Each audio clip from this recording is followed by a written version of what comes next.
स्वागत है आपका यस न्यूज़ कर्नाटक एक्सप्रेस में। मैं आपके साथ सुफियान। आइए आज की खबर पर नजर डालते हैं।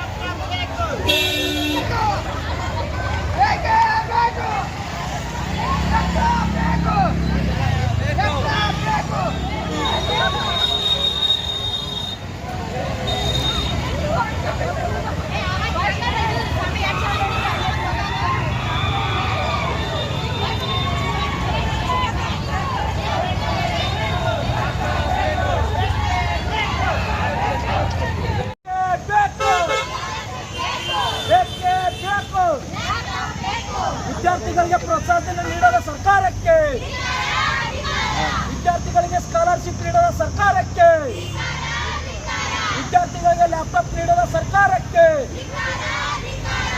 ವಿದ್ಯಾರ್ಥಿಗಳಿಗೆ ಪ್ರೋತ್ಸಾಹನ ನೀಡದ ಸರ್ಕಾರಕ್ಕೆ ಬೇಕೇ ಬೇಕು, ಬೇಕೇ ಬೇಕು, ಬೇಕೇ ಬೇಕು.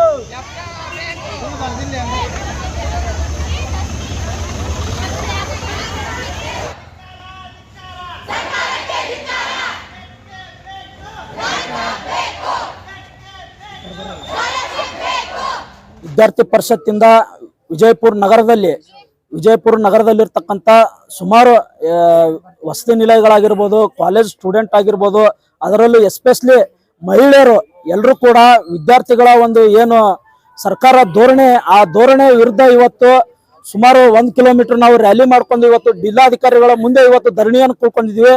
ಕಾರಣ ಇಷ್ಟೇ, ಇವತ್ತು ನಮ್ಮನ್ನ ಆಳ್ತಾ ಇರ್ತಕ್ಕಂಥ ಸರ್ಕಾರಗಳಾಗಿರ್ಬೋದು, ನಮ್ಮನ್ನ ಇವತ್ತು ನೋಡ್ಕೊಳ್ಳಕ್ಕೆ ಇರ್ತಕ್ಕಂಥ ಇಲಾಖೆಗಳಾಗಿರ್ಬೋದು, ಸಂಬಂಧಪಟ್ಟಂತ ಜಿಲ್ಲಾಡಳಿತ ಆಗಿರ್ಬೋದು, ಯಾರು ಕೂಡ ಇವತ್ತಿನ ವಿದ್ಯಾರ್ಥಿಗಳ ಸಮಸ್ಯೆಗಳ ಬಗ್ಗೆ ಯಾರು ಕೂಡ ಚಿಂತನೆ ಮಾಡುವಂತ ಒಂದು ಕೆಲಸ ಇವತ್ತು ಆಗ್ತಾ ಇಲ್ಲ. ಇವತ್ತು ವಿದ್ಯಾರ್ಥಿಗಳಿಗೆ 2-3 ವರ್ಷದಿಂದ ಸ್ಕಾಲರ್ಶಿಪ್ ಸಿಗ್ತಾ ಇಲ್ಲ, ಮತ್ತೆ ಅವರಿಗೆ ಕೊಡಬೇಕಾಗಿರ್ತಕ್ಕಂಥ ಪ್ರೋತ್ಸಾಹನ ಸಿಗ್ತಾ ಇಲ್ಲ. ಅದ್ರೊಳಗಡೆ ಇವತ್ತು ಎಲ್ಲಾ ಸಮುದಾಯದ ವಿದ್ಯಾರ್ಥಿಗಳಿಗೆ ಲ್ಯಾಪ್ಟಾಪ್ ಕೊಡ್ತೀವಿ ಅಂತ ಹೇಳಿ ಇವತ್ತು ಎಲ್ಲಾ ಸರ್ಕಾರಗಳು ವಿದ್ಯಾರ್ಥಿಗಳ ಇವತ್ತು ಕೊಡ್ತೀವಿ ಅಂತ ಘೋಷಣೆ ಮಾಡುವ ಮೂಲಕ ಅವರಿಗೆ ಕೊಡದೇ ಇರತಕ್ಕಂಥ ಪರಿಸ್ಥಿತಿ ಇವತ್ತು ಇಡೀ ರಾಜ್ಯದಲ್ಲಿ ನಿರ್ಮಾಣ ಆಗಿದೆ. ಅದಕ್ಕಾಗಿ ನಮ್ಮ ಸಮುದಾಯದ ಎಲ್ಲಾ ವಿದ್ಯಾರ್ಥಿಗಳಿಗೂ ಕೂಡ ಲ್ಯಾಪ್ಟಾಪ್ ನೀಡಬೇಕು. ಕೂಡಲೇ ಸರ್ಕಾರ ಈ ಒಂದು ಸ್ಕಾಲರ್ಶಿಪ್ ಆಗಿರ್ಬೋದು, ಪ್ರೋತ್ಸಾಹನ ಆಗಿರ್ಬೋದು, ಯಾವ ಉದ್ದೇಶಕ್ಕೆ ಕೊಡ್ತಾ ಇಲ್ಲ, ಯಾಕೆ ಇವರು ಡಿಲೇ ಮಾಡ್ತಾ ಇದ್ದಾರೆ? ಇವತ್ತು ಸ್ಕಾಲರ್ಶಿಪ್ ಮೇಲೆ ನಾವು ಇವತ್ತು ಎಜುಕೇಶನ್ ಕಲಿಬೇಕಪ್ಪ ಅಂತಂದ್ರೆ ಬೇರೆ ಬೇರೆ ಹಳ್ಳಿಗಳಿಂದ, ಬೇರೆ ಬೇರೆ ತಾಲೂಕುಗಳಿಂದ ಇವತ್ತು ವಿಜಯಪುರದಲ್ಲಿ ಒಳ್ಳೆ ಶಿಕ್ಷಣ ಪಡಿಬೇಕಂತೇಳಿ ಪಾಲಕರು ಕೂಡ ಇಲ್ಲಿ ಕರ್ಕೊಂಬಂದ್ ಬಿಟ್ಟಿದ್ದಾರೆ. ಮತ್ತು ವಿದ್ಯಾರ್ಥಿಗಳು ಕೂಡ ತುಂಬಾ ಉತ್ಸಾಹಕತೆಯಿಂದ ಇವತ್ತು ಎಜುಕೇಶನ್ ಪಡಿಬೇಕಂತೇಳಿ ಇಲ್ಲಿ ಒಳ್ಳೆ ಒಳ್ಳೆ ಕಾಲೇಜ್ಗಳಿಗೆ ಸೇರ್ತಾ ಇದ್ದಾರೆ. ಆದ್ರೆ ಇವತ್ತು ಸರ್ಕಾರ ಇವತ್ತು ಆ ಒಂದು ವಿದ್ಯಾರ್ಥಿಗಳ ಕಡೆ ಗಮನ ಕೊಡದೆ ಇವತ್ತು ಅವರು ಸ್ಕಾಲರ್ಶಿಪ್ ಆಗಿರ್ಲಿ, ಫೆಲೋಶಿಪ್ ಆಗಿರ್ಲಿ, ಇವತ್ತು ಅವರಿಗೆ ಕೊಡತಕ್ಕಂತ ಪ್ರೋತ್ಸಾಹನ ಆಗಿರ್ಲಿ, ಇವೆಲ್ಲವನ್ನು ಕೊಡದೆ ಅವರ ವಿದ್ಯಾಭ್ಯಾಸವನ್ನ ನೇರವಾಗಿ ಈ ಜಿಲ್ಲಾಡಳಿತ ಇವತ್ತು ಮೊಟಕುಗೊಳಿಸ್ತಾ ಇದೆ ಅಂತೇಳಿ ನಾವು ಇವತ್ತು ಅವ್ರ ಮೇಲೆ ಆರೋಪ ಮಾಡ್ಲಿಕ್ಕೆ ಇವತ್ತು ಇಚ್ಛೆ ಪಡ್ತಾ ಇದ್ದೇನೆ. ಅದಕ್ಕಾಗಿ ಸುಮಾರು ವಿದ್ಯಾರ್ಥಿಗಳು ವಿಜಯಪುರ ಜಿಲ್ಲೆಯಲ್ಲಿ ಇವತ್ತು ನೀವು 10th ಆಗಿರ್ಬೋದು, SLC ಆಗಿರ್ಬೋದು ರಿಸಲ್ಟ್ ನೋಡಿದ್ರಪ್ಪ ಅಂತಂದ್ರೆ ಮೊನ್ನೆ SLC ಅಲ್ಲಿ 39,000 ವಿದ್ಯಾರ್ಥಿಗಳು ಇವತ್ತು ಎಕ್ಸಾಮ್ ಬರೆದ್ರೆ 22,000 ವಿದ್ಯಾರ್ಥಿಗಳು, ಸುಮಾರು 22,000 ವಿದ್ಯಾರ್ಥಿಗಳು ಫೇಲ್ ಆಗಿರ್ತಕ್ಕಂಥದ್ದು ವಿಜಯಪುರ ಜಿಲ್ಲಾಡಳಿತಕ್ಕೆ ಮತ್ತು ಎಜುಕೇಶನ್ ಡಿಪಾರ್ಟ್ಮೆಂಟ್ಗೆ ಇವತ್ತು ಸೇಮ್ ಆಗಿರ್ತಕ್ಕಂಥ ಕೆಲಸ ಇಡೀ ರಾಜ್ಯನೇ ಇವತ್ತು ನೋಡಿರ್ತಕ್ಕಂಥದ್ದು. ಅದಕ್ಕಾಗಿ ನಾವೇನಾದ್ರೂ ಇವತ್ತು ಜಿಲ್ಲಾಡಳಿತ ಆಗಿರ್ಬೋದು, ಇಲಾಖೆಗಳಾಗಿರ್ಬೋದು, ವಿದ್ಯಾರ್ಥಿಗಳ ಒಂದು ಎಜುಕೇಶನ್ಗಾಗಿರ್ಬೋದು, ಉನ್ನತ ಶಿಕ್ಷಣಕ್ಕಾಗಿ ಇವತ್ತು ಏನಾದ್ರು ಕೆಲಸ ಮಾಡದೇ ಹೋದಂತ ಸಂದರ್ಭದಲ್ಲಿ ಇನ್ನೂ ವಿಜಯಪುರ ಜಿಲ್ಲೆ ಎಜುಕೇಶನ್ ಏನಾಗ್ತದಪ್ಪ ಅಂದ್ರೆ ಇನ್ನೂ ಕೆಳಮೆಟ್ಟಿಗೆ ಬರ್ತದೆ. ಇವತ್ತು 35 ಸ್ಥಾನ ಇರ್ತಕ್ಕಂಥ ಇವತ್ತು SLC ರಿಸಲ್ಟ್ ಇನ್ನೂ ಕೆಳಗಡೆ ಬರ್ತದೆ ಅಂತೇಳಿ ನಾವು ಇವತ್ತು ಭಾವಿಸ್ತಾ ಇದ್ದೀನಿ. ಅದಕ್ಕಾಗಿ ಸಂಬಂಧಪಟ್ಟಂತ ಅಧಿಕಾರಿಗಳು ಇವತ್ತು ಎಲ್ಲಾ ಇಲಾಖೆ ಅಧಿಕಾರಿಗಳಿಗೆ ಕೂಡ ನಾವು ಇವತ್ತು ಲೆಟರ್ ಹಾಕಿದ್ವಿ. ನಾಳೆ ನಮ್ಮ ವಿದ್ಯಾರ್ಥಿಗಳು ಎಲ್ಲರೂ ಕೂಡ ಸಭೆ ಮಾಡ್ತಾ ಇದ್ವಿ, ಹೋರಾಟ ಮಾಡ್ತಾ ಇದ್ವಿ. ಆ ಒಂದು ಹೋರಾಟಕ್ಕೆ ನೀವು ಎಷ್ಟು ಮಂದಿ ಸ್ಕಾಲರ್ಶಿಪ್ ಕೊಟ್ಟಿದ್ರಿ, ಯಾಕೆ ಕೊಟ್ಟಿದ್ದೀರಿ, ಮತ್ತೆ ಯಾವ ಉದ್ದೇಶ ಕೊಡ್ತಾ ಇದ್ರಿ ಎಲ್ಲವನ್ನು ಆ ವಿದ್ಯಾರ್ಥಿಗಳಿಗೆ ತಿಳಿಸುವ ಮೂಲಕ ಇನ್ನು ಉಳಿದಂತ ವಿದ್ಯಾರ್ಥಿಗಳಿಗೆ ಎಷ್ಟು ಪ್ರಮಾಣದಲ್ಲಿ ಸ್ಕಾಲರ್ಶಿಪ್ ಕೊಡಬೇಕು, ಯಾವಾಗ ಕೊಡ್ತೀರಾ ಅಂತಕ್ಕಂಥದ್ದು ನೀವು ಸ್ಪಷ್ಟಪಡಿಸಬೇಕಂತೇಳಿ ನಾವು ನೇರವಾಗಿ ಜಿಲ್ಲಾಡಳಿತಕ್ಕಾಗಲಿ ಮತ್ತು ಸಂಬಂಧಪಟ್ಟಂತ ಎಲ್ಲಾ ಇಲಾಖೆಗೆ ಹೇಳಿದ್ವಿ. ಆದ್ರೆ ಯಾವ ಇಲಾಖೆ ಅಧಿಕಾರಿಗಳು ಕೂಡ ಇವತ್ತು ವಿದ್ಯಾರ್ಥಿಗಳ ಒಂದು ಭವಿಷ್ಯತ್ತಿಗೆ ಒಳ್ಳೆಯ ರೀತಿಯಿಂದ ಹೆಲ್ಪ್ ಆಗುವಂತ ಕೆಲಸಕ್ಕೆ ಯಾರು ಕೂಡ ಇವತ್ತು ಸ್ಪಷ್ಟತೆಯನ್ನು ಪಡಿಸಿಲ್ಲ. ಅದಕ್ಕಾಗಿ ಮುಂದಿನ ದಿನಮಾನಗಳಲ್ಲಿ ಇಡೀ ವಿಜಯಪುರ ಜಿಲ್ಲೆಯನ್ನೇ ಬಂದ್ ಮಾಡುವ ಮೂಲಕ ವಿದ್ಯಾರ್ಥಿಗಳಿಗೆ ಇವತ್ತು ಸಿಗಬೇಕಾಗಿರ್ತಂತ ಸ್ಕಾಲರ್ಶಿಪ್ ಆಗಿರ್ಬೋದು, ಒಳ್ಳೆ ಒಳ್ಳೆ ಲ್ಯಾಬ್ ಟೆಕ್ನಿಷಿಯನ್ ಆಗಿರ್ಬೋದು, ಒಳ್ಳೆ ಒಳ್ಳೆ ತಂತ್ರಜ್ಞಾನದ ಒಂದು ತರಗತಿಗಳಾಗಿರ್ಬೋದು, ಇವು ಏನ್ ಇವತ್ತು ಕೊಡ್ತಾ ಇಲ್ಲ, ಅದ್ರ ವಿರುದ್ಧ ದೊಡ್ಡ ಪ್ರಮಾಣದಲ್ಲಿ ನಾವು ಹೋರಾಟ ಮಾಡಲು ಇವತ್ತು ಇಚ್ಛೆ ಪಡ್ತಾ ಇದ್ದೀವಿ. ಇನ್ನು ಸುಮಾರು ವಿದ್ಯಾರ್ಥಿಗಳು ಇವತ್ತು ಯಾವುದೇ ಕಾಲೇಜ್ ಇವತ್ತು ಎಕ್ಸಾಮ್ ಇರೋದ್ರಿಂದ ನಾವು ಇನ್ನೂ ದೊಡ್ಡ ಪ್ರಮಾಣದಲ್ಲಿ ಹೋರಾಟವನ್ನ ಹಮ್ಮಿಕೊಂಡಿಲ್ಲ. ಆದ್ರೆ ಸಾಮೂಹಿಕವಾಗಿ ಸುಮ್ಮನೆ ಒಂದು ಜಿಲ್ಲಾಡಳಿತಕ್ಕೆ ಎಚ್ಚರಿಕೆ ನೀಡ್ಬೇಕಂತೇಳಿ ನಾವು ಇವತ್ತು ಹೋರಾಟ ಮಾಡ್ತಾ ಇದ್ದೀವಿ. ಮುಂದಿನ ದಿನಮಾನಗಳಲ್ಲಿ ಏನಾದ್ರೂ ಜಿಲ್ಲಾಡಳಿತ ಅಲ್ಲಿ ಸಂಬಂಧಪಟ್ಟಂತ ಇಲಾಖೆದವರಾಗಲಿ ಈ ಒಂದು ಹೋರಾಟಕ್ಕೆ ವಿದ್ಯಾರ್ಥಿಗಳ ಭವಿಷ್ಯತ್ತಿಗೆ ಇವತ್ತು ಕಾಳಜಿ ತಗೊಂಡು ಅವ್ರು ಕೆಲಸ ಮಾಡದೆ ಹೋದ ಪಕ್ಷದಲ್ಲಿ ನಾವು ಜಿಲ್ಲಾಡಳಿತ ಆಗಿರ್ಬೋದು, ಸಂಬಂಧಪಟ್ಟಂತ ಇಲಾಖೆ ಆಗಿರ್ಬೋದು, ಎಲ್ಲವನ್ನು ಮುತ್ತಿಗೆ ಹಾಕ್ತಿವಿ. ಎಚ್ಚರದಿಂದಿಡಿ ವಿದ್ಯಾರ್ಥಿಗಳು ಕೊಡಬೇಕಾಗಿರ್ತಕ್ಕಂಥ ಎಲ್ಲ ಯೋಜನೆಗಳನ್ನ ಜಾರಿ ಮಾಡಲಿ ಅಂತೇಳಿ ಅವ್ರಿಗೆ ಈ ಹೋರಾಟದ ಮೂಲಕ ಎಚ್ಚರಿಕೆ ಕೊಡ್ತಾ ಇದ್ದೀನಿ. ಸರ್, ಇವತ್ತೇ ನಾವು ಈ ಹೋರಾಟದ ಮೂಲಕ ಇವತ್ತು ಜಿಲ್ಲಾಡಳಿತಕ್ಕೆ ಈ ಉಳಿದಿರ್ತಕ್ಕಂಥ ಎಲ್ಲಾ ವಿದ್ಯಾರ್ಥಿಗಳು ಕೂಡ ಸ್ಕಾಲರ್ಶಿಪ್ ಕೊಡಬೇಕು, ಪ್ರೋತ್ಸಾಹನ ಕೊಡಬೇಕು. ಮತ್ತೆ ಏನು ಲ್ಯಾಪ್ಟಾಪ್ ಕೊಡ್ತಿರೋ ಪ್ರತಿ ವರ್ಷ, ಆದ್ರೆ ಈ ವರ್ಷ ಏನ್ ಲ್ಯಾಪ್ಟಾಪ್ ನಿಲ್ಸಿದ್ದಾರೆ, 2 ವರ್ಷದಿಂದ ಲ್ಯಾಪ್ಟಾಪ್ ಕೊಟ್ಟಿಲ್ಲ. ಆ ಲ್ಯಾಪ್ಟಾಪ್ ಅನ್ನ ಎಲ್ಲಾ ಸಮುದಾಯ SC/ST ಆಗಿರ್ಬೋದು, OBC ಆಗಿರ್ಬೋದು, ಮೈನಾರಿಟಿ ಆಗಿರ್ಬೋದು, ಎಲ್ಲಾ ಸಮುದಾಯದ ವಿದ್ಯಾರ್ಥಿಗಳಿಗೆ ತಾರತಮ್ಯ ಮಾಡದೆ ವಿದ್ಯಾರ್ಥಿಗಳು ಎಲ್ಲರೂ ಸಮಾನವಾದಂತ ಒಂದು ಅವಕಾಶವನ್ನ ಕಲ್ಪಿಸಿಕೊಡೋ ನಿಟ್ಟಿನಲ್ಲಿ ಲ್ಯಾಪ್ಟಾಪ್ ನೀಡ್ಬೇಕಂತೇಳಿ ನಮ್ದು ಒಂದು ಇಡೀ ರಾಜ್ಯಾದ್ಯಂತ ನಾವು ಇವತ್ತು ಹೋರಾಟ ಮಾಡ್ತಾ ಇದ್ದೀವಿ.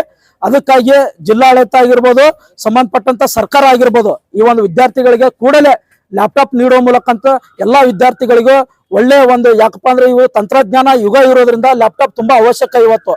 ಆ ಒಂದು ಉದ್ದೇಶದಿಂದ ಅವರಿಗೆ ಕೂಡಲೇ ಎಲ್ಲಾ ಸಮುದಾಯದ ವಿದ್ಯಾರ್ಥಿಗಳಿಗೆ ಲ್ಯಾಪ್ಟಾಪ್ ನೀಡ್ಬೇಕಂತೇಳಿ ವಿಶೇಷವಾಗಿ ನಾವು ಇವತ್ತು ಸರ್ಕಾರಕ್ಕೆ ಮನವಿ ಮಾಡ್ಕೊತಾ ಇದೀವಿ. ಸ್ಕಾಲರ್ಶಿಪ್ ಹಾಗೂ ಲ್ಯಾಪ್ಟಾಪ್ ಕೊಡಲು ಕಾಂಗ್ರೆಸ್ ಗ್ಯಾರಂಟಿಗಳು ಕೊಟ್ಟಾರ, ಅದರ ಸಂಬಂಧ ಏನ್ ಗ್ಯಾರಂಟಿ ಸಂಬಂಧ ಇವ್ರಿಗೆ ಏನ್ ಕೊಡ್ತಾ ಇಲ್ವಾ? ನಮ್ಗೆ ಇವತ್ತು ಕಾಂಗ್ರೆಸ್ ಸರ್ಕಾರ ಗ್ಯಾರಂಟಿ ಕೊಟ್ಟಿರ್ತಕ್ಕಂಥ ಬಡ ಮಕ್ಕಳಿಗೆ, ಬಡ ಜನರಿಗೆ ಕೊಟ್ಟಿದ್ದಾರೆ ಅಂತೇಳಿ ನಾವು ಇವತ್ತು ಅನ್ಕೊಂಡಿದೀವಿ. ಅದು ಒಳ್ಳೆ ವಿಚಾರನೆ. ಆದ್ರೆ ಅದ್ರ ಜೊತೆಗೆ ಇವತ್ತು ಸರ್ಕಾರಗಳು ಬೇರೆ ಬೇರೆ ಕಡೆ ದುಡ್ಡನ್ನ ಇನ್ವೆಸ್ಟ್ ಮಾಡಿ ಹಾಳು ಮಾಡುವಂತ ಕೆಲಸ ಸುಮಾರು ನಡೀತಾ ಇದೆ. ಆ ಒಂದು ಸರ್ಕಾರದ ದುಡ್ಡನ್ನ, ಜನರು ತೆರಿಗೆ ಕಟ್ಟಿದ ದುಡ್ಡನ್ನ ಇವತ್ತ ಸರ್ಕಾರ ತಮ್ಮ ಒಂದು ಪಕ್ಷದ ಪ್ರಚಾರಕ್ಕೆ, ತಮ್ಮ ವೈಯಕ್ತಿಕ ಅಭಿವೃದ್ಧಿಗಾಗಿ ಇವತ್ತು ಬಳಸೋಳಂತ ಎಷ್ಟೋ ಯೋಜನೆಗಳದಾವು. ಅವು ಎಲ್ಲವನ್ನು ಕೈಬಿಟ್ಟು ವಿದ್ಯಾರ್ಥಿಗಳ ಭವಿಷ್ಯತ್ತಿಗಾಗಿ, ವಿದ್ಯಾರ್ಥಿಗಳಿಗೆ ಕೊಡಬೇಕಾದಂತ ಯೋಜನೆಗಳ ಸಲುವಾಗಿ ನೀವು ಇವತ್ತು ಲ್ಯಾಪ್ಟಾಪ್ ಆಗಿರ್ಬೋದು, ಇಂಥ ಸ್ಕಾಲರ್ಶಿಪ್ ಆಗಿರ್ಬೋದು, ಇನ್ನ ಹೆಚ್ಚಿನ ಪ್ರಮಾಣದಲ್ಲಿ ನೀವೇನಾದ್ರೂ ಅವರಿಗೆ ಅವಕಾಶಗಳನ್ನು ನೀಡಿದ್ರೆ ಇನ್ನೂ ಈ ದೇಶವನ್ನ ಆಳುವಂತ ಯುವ ಜನತೆ ಇವತ್ತು ಹೆಚ್ಚಿನ ರೀತಿಯಲ್ಲಿ ಓದ್ಕೊಂಡು ಈ ದೇಶದ ಕೀರ್ತಿಯನ್ನ ಇನ್ನೂ ಎತ್ತರಕ್ಕೆ ತಗೊಂಡ್ಬರ್ತಾರಂತೇಳಿ ನಾ ಇವತ್ತು ಸರ್ಕಾರಕ್ಕೆ ಮನವಿ ಮಾಡ್ಕೊತಾ ಇದ್ದೇನೆ. ಅದಕ್ಕಾಗಿ ವೇಸ್ಟ್ ಆಗಂತ ಯೋಜನೆಗಳನ್ನ ಕೈಬಿಟ್ಟು ಬೇರೆ ಬೇರೆ ಕಡೆ ನೀವೇನು ಅನುದಾನವನ್ನ ಖರ್ಚು ಮಾಡ್ತಾರ್ರಿ, ಅದ್ರ ಒಳಗಡೆ ಇನ್ನೂ ಮಿಕ್ಕಿದಂತ ಅನುದಾನಗಳನ್ನ ವಿದ್ಯಾರ್ಥಿಗಳ ಭವಿಷ್ಯತ್ತಿಗೆ ಇವತ್ತು ಸರ್ಕಾರ ಬಳಸಬೇಕು ಅಂತಕ್ಕಂಥದ್ದು ನಮ್ಮ ಒಂದು ಯೋಜನೆ ಆಗಿದೆ. ಅದಕ್ಕಾಗಿ ಈ ಹೋರಾಟ ಮೂಲಕ ನಮ್ಮಲ್ಲಿ ಸರ್ಕಾರಕ್ಕೆ ಮತ್ತೆ ಆಗ್ರಹಿಸ್ತಾ ಇದ್ವಿ, ಇನ್ನೂ ಹೆಚ್ಚಿನ ಸ್ಕಾಲರ್ಶಿಪ್ ವಿದ್ಯಾರ್ಥಿಗಳಿಗೆ ಸ್ಟೈಪಂಡ್ ಆಗಿರ್ಬೋದು ಎಲ್ಲವನ್ನ ನೀಡ್ಬೇಕಂತೇಳಿ ಮತ್ತೊಮ್ಮೆ ತಮ್ಮಲ್ಲಿ ಮನವಿ ಮಾಡ್ಕೊತಾ ಇದ್ದೇವೆ. ಅಕ್ಷಯ್ ಕುಮಾರ್, ದಲಿತ ವಿದ್ಯಾರ್ಥಿ ಪರಿಷತ್, ವಿಜಯಪುರ. ಪ್ರತಿಯೊಂದು ಕಾಲೇಜಲ್ಲಿ ಪ್ರತಿಯೊಂದು ವಿದ್ಯಾರ್ಥಿಗೂ ಪ್ರತಿ ವರ್ಷನೂ ನೀಡತಕ್ಕಂತ ಸ್ಕಾಲರ್ಶಿಪ್ ಆಗ್ಲಿ, ಯಾವುದೇ ರೀತಿ ಅನುಕೂಲಗಳಲ್ಲಿ ನಾವು ಯಾವುದೇ ರೀತಿ 2 ವರ್ಷಗಳಿಂದ ದೊರೀತಾ ಇಲ್ಲ. ಆದ ಕಾರಣ ಸರ್ಕಾರ ತಾವು ಅರಿವು ಮಾಡ್ಕೋಬೇಕು. ಸರ್ಕಾರ ಪ್ರತಿಯೊಂದು ಬೇಡದೇ ಇರೋ ಸವಲತ್ತುಗಳನ್ನ ಕೊಟ್ಟು, ಬೇಡದೇ ಇರೋ ಸವಲತ್ತುಗಳನ್ನ ಕೊಟ್ಟು ಸರ್ಕಾರ ಹಾಳು ಮಾಡೋಕ್ಕಿಂತ ಮುಂಚೆ ಬೇಕಾಗಿರೋ ಸವಲತ್ತುಗಳನ್ನ ಕೊಟ್ಟು ವಿದ್ಯಾರ್ಥಿ ಭವಿಷ್ಯನ ರೂಪಿಸಬೇಕಾಗಿ ಸರ್ಕಾರದಲ್ಲಿ ಮನವಿ ಮಾಡ್ಕೊಳ್ತೀವಿ. ಪ್ರತಿ ವರ್ಷನೂ ಮನವಿ ಮಾಡ್ಕೋದ್ರಿಂದ, ಪ್ರತಿ ವರ್ಷನೂ ಹೇಳೋದ್ರಿಂದ ಅದು ಏನು ಉಪಯೋಗ ಇಲ್ಲ. ತಮ್ಮನ್ ತಾವೇ ತಿಳ್ಕೊಂಡು ಪ್ರತಿಯೊಂದು ಸವಲತ್ತುಗಳನ್ನು ಕೊಡ್ಬೇಕಾಗಿ ಸರ್ಕಾರದಲ್ಲಿ ಮನವಿ ಮಾಡ್ಕೋತೀವಿ. ಕೆಲವೊಂದು ಕಾಲೇಜಲ್ಲಿ ಕಟ್ಟಡಗಳಿಲ್ಲ, ಹೋಗ್ತಾ ಇರೋ ಅನುಕೂಲಗಳಿಲ್ಲ. ವಿದ್ಯಾರ್ಥಿಗಳು ಬರ್ಲಿಕ್ಕೆ ಓದ್ಲಿಕ್ಕೆ ಲೈಬ್ರರಿಗಳ ವ್ಯವಸ್ಥೆ ಇರಬೇಕು. ಪ್ರತಿಯೊಂದು ಕಾಲೇಜಲ್ಲಿ ಕಟ್ಟಡಗಳು, ಕೂಡ್ಲಿಕ್ಕೆ ಕ್ಲಾಸ್ ರೂಮ್ಗಳು ಮತ್ತು ಹೋಗು ಬರೋ ರೋಡ್ಗಳೇ ಸರಿಯಾಗಿಲ್ಲ ಅಂದ್ರೆ ಕಾಲೇಜ್ಗೆ ಹೆಂಗ್ ಬರ್ತಾರೆ? ಅದಕ್ಕಾಗಿನೇ ನಮ್ಮ ವಿಜಯಪುರ ಜಿಲ್ಲೆ ಈ ವರ್ಷನು SSLC ಫಲಿತಾಂಶದಲ್ಲಿ 35ನೇ ಸ್ಥಾನಕ್ಕೆ ಬಂದಿದೆ. ಇದಕ್ಕೆ ಕಾರಣ ಸರ್ಕಾರ ಅಂತ ಹೇಳಕ್ಕೆ ನಾವು ಅಭ್ಯಂತರ ಸಂಕೋಚ ಇಲ್ಲ, ಹೇಳಬೇಕು. ಯಾಕಂದ್ರೆ ಬೇಡದೇ ಸವಲತ್ತುಗಳನ್ನು ಕೊಟ್ಟು ಸರ್ಕಾರ ನಿಭಾಯಿಸ್ತಾ ಇದೆ ಅಂದ್ರೆ ಬೇಕಾಗಿರೋ ಸವಲತ್ತುಗಳು ಕೊಟ್ಟು ವಿದ್ಯಾರ್ಥಿ ಜೀವನ ರೂಪಿಸಬೇಕು. ಬೇಕಾಗಿರೋ ಸವಲತ್ತುಗಳನ್ನು ಕೊಟ್ಟರೆ ಇವತ್ತು ವಿದ್ಯಾರ್ಥಿಗಳು ವಿಜಯಪುರ 35ನೇ ಅಲ್ಲ 1ನೇ ಸ್ಥಾನಕ್ಕನ್ನು ಕರ್ನಾಟಕ ಶಿಖರವನ್ನಾಗಿ ನಾವು ಕರ್ನಾಟಕ ಶಿಖರವನ್ನಾಗಿ ಬೆಳೆಸ್ತೀವಿ ಅಂತ ನಮ್ಮ ಭರವಸೆ ನಾವು ಕೊಡ್ತೀವಿ. ವಿದ್ಯಾರ್ಥಿಗಳು ಪ್ರತಿ ವರ್ಷನೂ ಕೊಡ್ಬೇಕಾದ ಸವಲತ್ತುಗಳನ್ನು ಕೊಡಬೇಕು. ಬೇಡದೇ ಇರೋ ಸವಲತ್ತುಗಳನ್ನು ತಮ್ಮದು ಇಟ್ಕೋಬೇಕು. ಬೇಕಾಗಿರೋ ಸವಲತ್ತುಗಳನ್ನು ವಿದ್ಯಾರ್ಥಿಗಳಿಗೆ ಹಂಚಿ ವಿದ್ಯಾರ್ಥಿಗಳ ಭವಿಷ್ಯ ರೂಪಿಸಬೇಕು ಅಂತ ಹೇಳಿ ಸರ್ಕಾರಕ್ಕೆ ಮನವಿ ಮಾಡ್ಕೊಳ್ತೀವಿ. ಸೌಮ್ಯ ಹುಂದಿ ಅಂತ. ಸರ್ಕಾರ ಜನಗಳಿಗೆ ಬರೀ ವಿದ್ಯಾರ್ಥಿಗಳಿಗೆ ಭರವಸೆ ಕೊಡೋ ಕೆಲಸ ಮಾಡತ್ತದ ಹೊರತು ಯಾರಿಗೂ ಇನ್ನೂ ತನ ಯಾವುದೇ ರೀತಿ ಸೌಕರ್ಯಗಳು ಸರಿಯಾಗಿ ಬರಾಕತ್ತಿಲ್ಲ, ಸಿಗಾಕತ್ತಿಲ್ಲ. ಲ್ಯಾಪ್ಟಾಪ್ 2 ವರ್ಷದಿಂದ ಆಯ್ತು, ಯಾರು ಏನ್ ಮಾಡಿದ್ರು ಇನ್ನೂ ತನ ಯಾವ ಸ್ಟೂಡೆಂಟ್ಸ್ಗೂ ಲ್ಯಾಪ್ಟಾಪ್ ಬರಾತಿಲ್ಲ. ಎಲ್ಲರೂ ಮಿಡಲ್ ಕ್ಲಾಸ್ ಫ್ಯಾಮಿಲಿದಿಂದ ಬಂದವ್ರು ಇರ್ತಾರೆ, ಅಂತವ್ರಿಗೆಲ್ಲ ಮೊಬೈಲ್ ಲ್ಯಾಪ್ಟಾಪ್ ಅವಶ್ಯಕತೆ ಇದೆ. ಯಾಕಂದ್ರೆ ಟೆಕ್ನಾಲಜಿಕಲಿ ತುಂಬಾ ಇಂಪ್ರೂವ್ಮೆಂಟ್ ಮಾಡಿ ಎಲ್ಲಾ ನೋಟ್ಸ್ನು ಫೋನಲ್ಲೇ ಬಿಡ್ತಾರ. ಅದು ಎಲ್ಲರಿಗೂ ಅವೈಲೇಬಲ್ ಆಗಲ್ಲ. ಫೋನಿಗೆ ಪ್ರತಿ ಮಂತ್ ರಿಚಾರ್ಜ್ ಮಾಡಿಸ್ಕೊಳಕ್ ಆಗಲ್ಲ. ಸೊ ಫ್ರೀ ಆಗಿ ಲ್ಯಾಪ್ಟಾಪ್, ಟ್ಯಾಬ್ ಎಲ್ಲಾ ವಿದ್ಯಾರ್ಥಿಗಳಿಗೂ ಕೊಟ್ಟು ವಿದ್ಯಾರ್ಥಿಗಳ ಭವಿಷ್ಯವನ್ನ ಮುಂದೆ ಹೋಗಿಸುವಂತ ಕೆಲಸ ಸರ್ಕಾರ ಮಾಡ್ಬೇಕಂತ ಸರ್ಕಾರಕ್ಕೆ ಮನವಿ ಮಾಡ್ಕೋತೀವಿ. ಮತ್ತೆ ಎಷ್ಟೋ ಜನ ವಿದ್ಯಾರ್ಥಿಗಳಿಗೆ ಸ್ಕಾಲರ್ಶಿಪ್ ಬರ್ತಿಲ್ಲ, ಹಾಸ್ಟೆಲ್ ಫೆಸಿಲಿಟಿ ಸರಿಯಾಗಿಲ್ಲ, ಕಾಲೇಜ್ ಬಿಲ್ಡಿಂಗ್ ಸರಿಯಾಗಿಲ್ಲ, ಕಾಲೇಜಲ್ಲಿ ಲೈಬ್ರರಿಗಳು ಸರಿಯಾಗಿಲ್ಲ. ಎಲ್ಲಾನು ಸರ್ಕಾರ ಕೈಗೂಡ್ಕೊಂಡು ಎಲ್ಲ ಇದು ವಿದ್ಯಾರ್ಥಿಗಳ ಜೀವನಕ್ಕ ಉದ್ಧಾರ ಮಾಡೋ ಅಂತ ಕೆಲಸ ಮಾಡ್ಬೇಕಂತ ಹೇಳಿ ಸರ್ಕಾರಕ್ಕೆ ಮನವಿ ಮಾಡ್ಕೋತೀವಿ.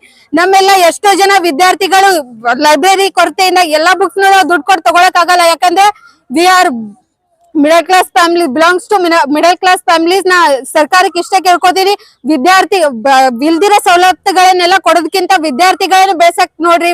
ವಿದ್ಯಾರ್ಥಿಗಳ ಮುಂದಿನ ಭವಿಷ್ಯಕ್ಕೆ ಅವ್ರಿಗೆ ಮಾರ್ಗದರ್ಶನ ನೀಡ್ರಿ. ಒಳ್ಳೆ ಪುಸ್ತಕಗಳಾಗಿರ್ಬೋದು, ಲ್ಯಾಪ್ಟಾಪ್ ಆಗಿರ್ಬೋದು, ಅವ್ರ ಭವಿಷ್ಯಕ್ಕೆ ನೀವೆಲ್ಲರೂ ದಾರಿ ದೀಪ ಆಗ್ಬೇಕಂತ ಹೇಳಿ ಸರ್ಕಾರಕ್ಕೆ ಮನವಿ ಮಾಡ್ಕೋತೀವಿ. ಯಾವುದೇ ಹೊಸ ಸುದ್ದಿಯನ್ನ ನೋಡಲು ನಮ್ಮ ಎಸ್ ನ್ಯೂಸ್ ಕರ್ನಾಟಕ ಎಕ್ಸ್ಪ್ರೆಸ್ ನ ನೋಡ್ತಾ ಇರಿ.